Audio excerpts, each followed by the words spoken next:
The grave was uncovered at the worst possible time of day.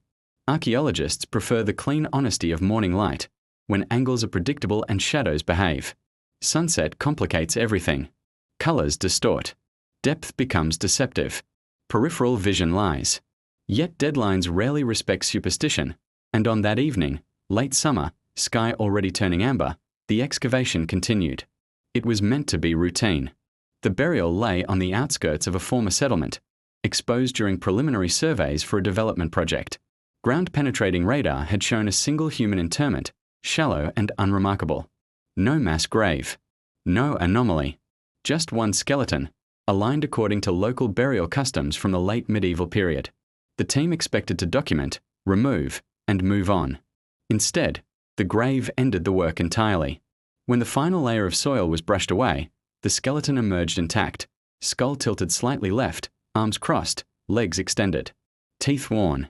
Bones slender. Nothing immediately unusual. One of the junior archaeologists called out measurements while another logged orientation and condition. Then someone noticed the shadows. As the sun dropped toward the horizon, the skeleton cast a long, sharp silhouette across the excavation wall. That alone was unremarkable. But beside it, slightly offset, fainter, but undeniably present, was a second shadow. Two shadows. One body. At first, the explanation seemed obvious. Uneven trench walls, stray equipment, and optical overlap.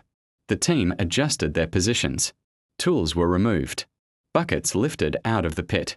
The second shadow remained. It did not behave like a trick of light. As the sun continued to sink, the primary shadow lengthened predictably.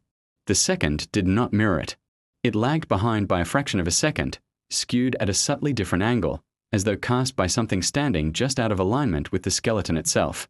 Witnesses later struggled to describe what they saw without sounding foolish. They were trained professionals, accustomed to pareidolia and fatigue. But several independent accounts agree on certain details. The second shadow appeared attached, but not anchored, to the bones. It wavered when no one moved. And it did not correspond to any physical obstruction. One of the archaeologists stepped into the pit to test perspective. As she moved, both shadows shifted, but not together. The main shadow responded instantly to her movement. The second dragged, then snapped back into place, like an afterimage correcting itself. That was when the physical symptoms began. The first complaint was nausea. Then dizziness. A sudden sense of pressure behind the eyes. One witness described it as standing too close to a large engine, though nothing vibrated. Another said the air felt tilted, as if balance itself had been nudged off-center. The team retreated from the pit. From the edge, they watched the shadows deepen as the light thinned. The second shadow grew darker rather than fainter, gaining definition as the sun dropped lower. It did not resolve into a recognizable shape, but its outline suggested depth, thicker, somehow, than a normal shadow should be. Someone suggested photographing it. The images, later reviewed, show only one shadow. Every photograph taken that evening, by phone, by camera, by drone, records a single silhouette. No distortion. No doubling. The second shadow exists only in eyewitness accounts. That discrepancy would later become central to the decision to halt the excavation. As sunset deepened into twilight, the vertigo worsened. One team member vomited. Another reported a sudden ringing in the ears, low and sustained. The site supervisor made the call to stop work for the evening, citing heat exhaustion and poor light conditions. They covered the grave. That should have ended the matter. It did not. That night, several team members reported unusual dreams. Not nightmares in the conventional sense, no monsters, no violence, but dreams of standing in two places at once. Of casting shadows that moved independently. Of being watched from an angle that made no spatial sense. One archaeologist wrote in her field journal that she woke with the certainty that she had been buried incorrectly. The following morning, work resumed under strict protocol. Full daylight. Additional staff. Medical checks. The grave was uncovered again. In the clear, overhead light of morning, there was only one shadow. No nausea. No vertigo. The skeleton looked exactly as it had before. Ordinary. Silent. Dead in the way bones are always dead. The team debated whether the previous evening's experience should even be recorded. Fatigue, suggestion, environmental factors, all plausible. Still, A note was added to the log. Optical irregularity observed at low-angle light. The plan was to proceed cautiously. That afternoon, just before sunset, the symptoms returned. Not all at once, but in sequence. A pressure headache. A sense of disorientation. The feeling that the pit was deeper than it had been that morning, though measurements showed no change. And then, the second shadow. Again, it appeared only as the sun crossed a specific angle. Again, it failed to align perfectly with the skeleton. Again, it behaved as though governed by rules slightly different from the physics everyone relied on. This time, the excavation was halted immediately. Within days, the site was closed entirely.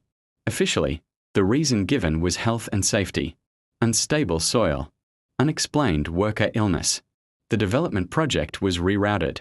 The grave was left undisturbed, reburied under supervision, its location quietly removed from public records. Privately, an internal report circulated among a small group of specialists. It included witness statements, medical notes, environmental readings. Nothing conclusive. No toxins. No gas seepage. No seismic anomalies. The only consistent variable was the time of day. Sunset. As word spread quietly through academic circles, parallels were drawn to older beliefs, ones archaeology rarely acknowledges openly. In some medieval traditions, a double shadow was considered a sign of divided death. A body buried in one place, a presence lingering elsewhere. Folklore from parts of Eastern and Central Europe spoke of individuals who died unfinished, whose shadows did not agree on where the person truly ended. More intriguingly, a handful of burial customs involved orienting graves to prevent the dead from casting back. Bodies were aligned carefully so their shadows would fall into the grave at certain times of year, not outward. The belief was not that the dead would rise, but that something of them might remain misaligned if the burial was wrong. The skeleton in question showed no obvious deviation from standard practice, unless the standard practice had failed. One hypothesis, raised quietly and never published, suggested that the skeleton might represent two overlapping burials, one body removed, one left behind. But careful examination found no disturbance layers. The grave had been opened once, and only once. Another idea was more unsettling. That the shadow was not cast by the skeleton at all. That it was cast by something still occupying the grave's intended place. This would explain the vertigo, the pressure, the sense of spatial disagreement. Human perception depends on consistency, light, depth, expectation aligning. Two shadows from one source violate that consistency at a fundamental level. The brain resists it. The body reacts. The most disturbing detail, however, emerged later. One witness, a conservator who had remained silent during the initial inquiry, admitted months afterward that the second shadow had not always fallen beside the first. At one moment, just before the pit was covered the first evening, it had crossed it. Briefly, impossibly, the shadows overlapped, then separated again. I remember thinking, she said later, that one of them didn't belong to the bones. The skeleton remains buried. No marker identifies the grave. No publication analyzes the anomaly in detail. The photographs show nothing unusual. The paperwork cites procedural caution. Yet among those who were there, the memory persists.